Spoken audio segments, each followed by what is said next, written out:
This video is going to contain absolutely no Endwalker spoilers out of respect for those stuck in the queue. So hey guys, and this title is not a lie. I am not exaggerating when I say that this is actually the best method to level from 80 to 90 by far.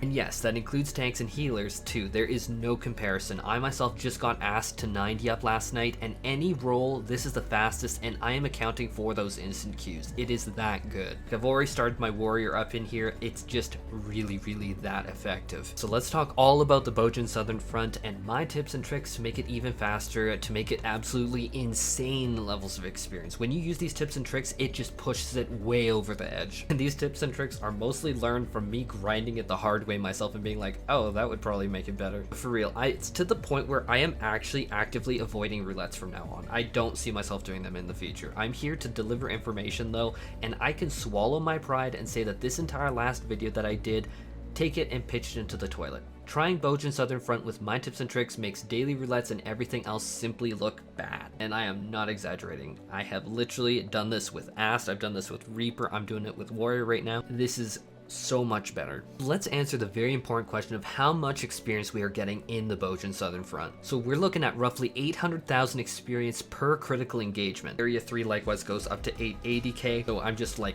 getting you an average. In fact, this might be a little bit of an underestimation. It works out to roughly 800. And then in a similar light, the average of critical engagements is around 330k experience per skirmish. These experience values do not scale. If you heard someone say that, they weren't lying. But regardless, even at level 89 to 90, which I did myself on Reaper and Ast now here, this is absolutely stellar and stupidly fast. Way faster than a dungeon, but let's get into that. The main thing about Bozjan Southern Front is your power is speed and quantity of skirmishes and critical engagements you can do. You can zip around and do skirmishes like 1 per minute. In fact, during some of my grind, even 1 per minute was like understating it. Like, it would easily be like 1.5 per minute or so. Honestly though, this does come down to the instance. It's sometimes going to be faster, and the critical engagements can be like 2 minutes, and I'm talking critical engagements here are like 2 minutes to take down that. Avoid the red chocobo one though.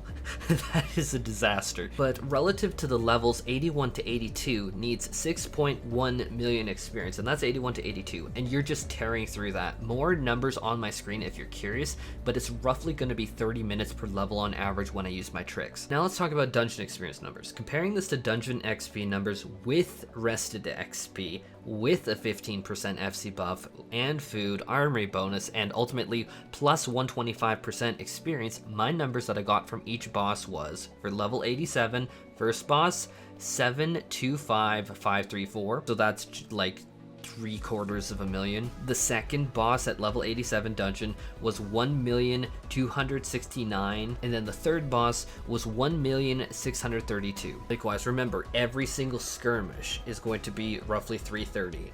All of the critical engagements is like 800. And now when we look at level 89 dungeon done at level 89, so like this would be the one time when you might have the dungeons overtake it. Even then, the first boss is going to be 800,000 experience, the second boss is 1.4 million, and the final boss, I actually ran out of rested experience here, so take this with a grain of salt, it was only 97% bonus, was 1.5 million experience. But mind you, if you're grinding your levels from 80 to 90 as fast as you can through that method, are you going to have the rested experience? But regardless, when you're looking at these numbers, when you're considering the time and the quantity and the speed, that's really when all of those like 300k values start to really overtake these. Now let's talk about how long those dungeons took, and the average times for me varied around 20 or so minutes per dungeon run. Some of them were really decent, or what I would consider a decent pace, at like 18 minutes for like the level 89 dungeon. I'd say that 18 minutes with a pugged group is pretty good. And then sometimes I have been like over half an hour for that dungeon. Like, there is a level of variability, but I think 20 minutes is appropriate for me to say here. But note, that's not including queue times, that's not including wait times or load in or cutscenes. Now, what absolutely floored me that I do want to bring up here, because I did test for it explicitly just to make sure that what I was giving you in this video was 100% what I will back. What absolutely floored me was duty roulette leveling at level 89 gave me, for the level 89 dungeon leveling roulette, 889,350 experience for the leveling roulette. Note, I got really lucky with that one too, because that leveling roulette also put me in the 89 dungeon. But remember, you can do 3 skirmishes really quick for more experience than that, because you're getting 330 per skirmish, and this is 889. So it's just not worth it when basically the value of a critical engagement, like that's even just one critical engagement that can be downed in like 2 minutes. And this is why I am saying I myself am avoiding roulettes for now. One last note on experience numbers is Castrum, Lacus, Litore should be avoided. I will definitely say that. I want to support people that want to get it cleared, and you know what, if you want to support them, do that.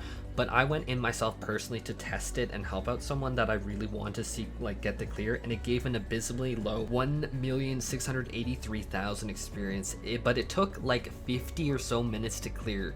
Like I was for sure res-botting a lot, but basically my point of Castrum, Lacus, Litore is run away from this as fast as you can. Now let's talk about my recommended setup, and this is a completely 100% gonna have everything to do with movement speed. Your main hurdle to overcome your grind in BSF is going to be to get to skirmishes as fast as you can. My first recommendation is Deep Essence of the Breathtaker for additional mount speed. This is from Forgotten Fragment of Becoming, but if those fragments are too expensive, then the regular Essence of the Breathtaker is far better than nothing. Cannot emphasize enough that when I started using this, it's helped a lot for me getting from skirmish to skirmish. Very much a helpful thing. Secondly is Forgotten Fragment of History, which contains the action Lodestone, which can be used immediately to teleport you to the main base, which will let you from there easily teleport elsewhere. This is beyond important in my grind, as sometimes I get trapped in a weird location where I need to waste a ton of time traveling back, where I might also aggro mobs like those rock lobster things. So truly, this is a top tier fragment. I definitely recommend it. Thirdly is to make sure that you have the Bozjan Southern Front riding map, which will increase your mount speed. This is very important, and if you haven't done Bozja content at all, this should be your first purchase when you get 25 clusters. Until that point though,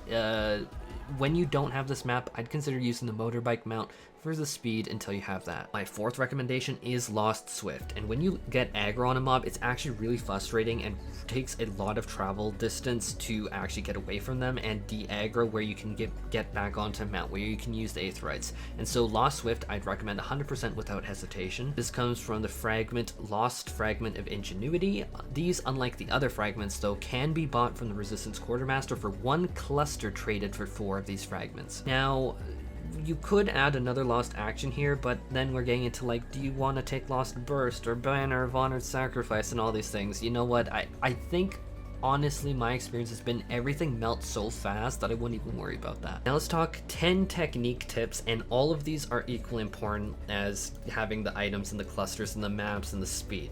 So first up is pop your lodestone whenever you're in a place that is far away from an Aetherite to make it to other skirmishes quickly. Don't hesitate to use them when they are available. They are invaluable. Second thing is embrace death. Oftentimes you can get full credit if you just go as hard as you can at a skirmish and allow the enemies to just demolish you. You view it like a free lodestone teleport, because that's what I kind of do. Disclaimer here is, yes, you are going to lose metal, but I know personally I don't care much for metal anymore. It's just the experience that I'm grinding for, so buyer beware. But a free lodestone teleport is really nice to me. Third up is going to be keep your map open at all times and avoid skirmishes that are almost done at like 70% or higher. You can hover over them to see what percentage they are. You won't likely make it to something that's 70% or higher. They're just going to be done. Fourthly is, if there are no skirmishes, stand idle with the teleporter open with the map open and prepare to zip to that location whenever the next one opens. Fifthly is register for any easier critical engagements as a not red chocobo. Definitely not that one. Sixth one is only actually port yourself to the last critical engagement at the last second, meaning do skirmishes during that 2-minute window, and then at like the last 10 seconds, okay, now head to the critical engagement. Seventh is hand in quest should only take 6 items max contribution, hand in 6 and leave. Eighth is once you've reached enough contribution on a skirmish by slamming it a bunch of times, lost swift or sprint away to the next skirmish. Honestly, this is not necessarily a bad thing because everyone wants to get as many skirmishes as they can, so a lot of people that are a little slower than you will actually appreciate this. This isn't like bad at all. People definitely notice and appreciate it. For all, everyone's just trying to grind and hit as many of these as they can. Ninth is usually the bottom right. Most skirmishes will die too fast for you to get there unless you are stupidly fast or already there. 10th is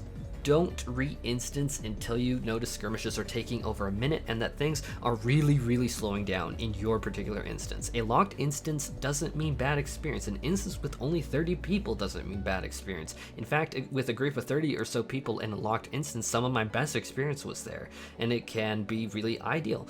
But be ready to re-instance when it slows down. You'll get a feel for when things are fast, when things are normal, when things are really messed up. Lastly, a note on why not Zadnor. See, Zadnor is great for farming metal. The amount of metal you get is extremely high, and in my metal grinding guide, that is still fantastic and what I'd recommend. I've not been made privy to any changes in regards to metal.